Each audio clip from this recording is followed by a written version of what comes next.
சாலை விபத்தினால் நடக்க இயலாமல் போன பின்னரும் தனது அசராத மன உறுதியினால் அடுத்தடுத்த பாராலிம்பிக்களில் இந்தியாவின் மூவர்ண கொடியை உயர பறக்க வைத்திருக்கிறார் ஒரு இளம்பெண். பாராலிம்பிக்கில் இரட்டை தங்கம் வென்ற ஒரே இந்திய பெண்ணான அவர் யார் என்பதை தற்போது பார்க்கலாம்.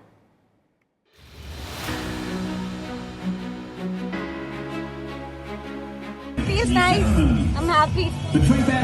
What's going right now in your mind? Or are you just blank? Just happy to win a medal for my country. That's it. மன உறுதிக்கான மறுபெயர் என்றால் அவனிலேக்கரா என தாராளமாக சொல்லிவிடலாம். ஆச்சரியப்பட வைக்கும் சாதனைகளை நிகழ்த்த அவர் கடந்து வந்த பாதை அத்தனை கடினமானது. ராஜஸ்தான் மாநிலம் ஜெய்ப்பூரை சொந்த ஊராக கொண்டவர் அவனிலேக்கரா. சிறு வயது குழந்தைகளைப் போலவே ஓடி ஆடி உற்சாகமாக வலம் வந்தவரை முடக்க முயன்றது ஒரு சாலை விபத்து. அவருக்கு 11 வயதான போது ஏற்பட்ட விபத்தில் முதுகுத்தண்டில் அடிபட்டதன் காரணமாக இடுப்புக்கு கீழே உள்ள பாகங்கள் செயலிழந்தன. இதனால் சக்கர நாற்காலியில் பயணிக்க வேண்டிய நிலை அவருக்கு ஏற்பட்டது.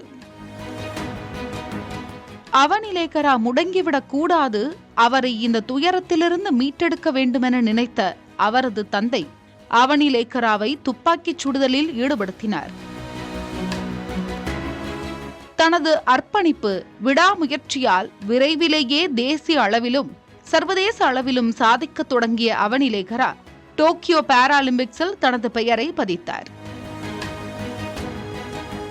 துப்பாக்கிச் சுடுதலில் தங்கம் மற்றும் வெண்கல பதக்கங்களை வென்ற அவர் ஒரே பாராலிம்பிக்ஸில் 2 பதக்கங்களை வென்ற இந்திய வீராங்கனை என்ற சாதனையை படைத்தார். தற்போது நடைபெற்று வரும் பாராலிம்பிக்ஸ் போட்டியிலும் எளிதாக அவனிலேக்கராவிற்கு தங்கம் கிடைத்துவிடவில்லை. கடந்த ஆண்டிலிருந்து அவர் பித்தப்பை கற்களால் அவதிப்பட்டே வந்திருக்கிறார். ஒரு கட்டத்தில் இது அவரது பயிற்சியையே பாதித்துள்ளது.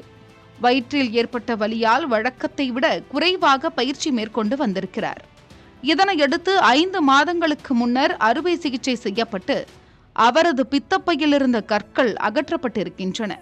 பின்னர் சிறிது காலம் ஓய்வில் இருந்த அவர் தனது கடினமான பயிற்சியின் காரணமாக நடப்பு பாராலிம்பிக்ஸில் பெண்களுக்கான 10 மீட்டர் ஏர் ரைஃபிள் SH1 பிரிவில் தங்கம் வென்று சாதித்துள்ளார். இதன் மூலம் பாராலிம்பிக்ஸில் 2 முறை தங்கம் வென்ற முதல் இந்திய வீராங்கனை என்ற வரலாற்று சாதனையும் அவருக்கு சொந்தமாகியிருக்கிறது. How special is it to win the first gold medal in parachuting here at Paris 2024 and what it means to bring back another gold medal for India? I'm just happy that the Indian national anthem was the first national anthem that got played in the arena this time too. And I have 2 more matches to go, so I'm just focusing to win more medals for the country. அவனிலேக்கரா கடந்து வந்த பாதை, அவரது தளராத உறுதி, தன்னம்பிக்கை ஆகியவை மாற்றுத்திறனாளிகளுக்கு மட்டுமின்றி அனைவருக்கும் உத்வேகமாக அமையும் என்பதில் சந்தேகமே இல்லை.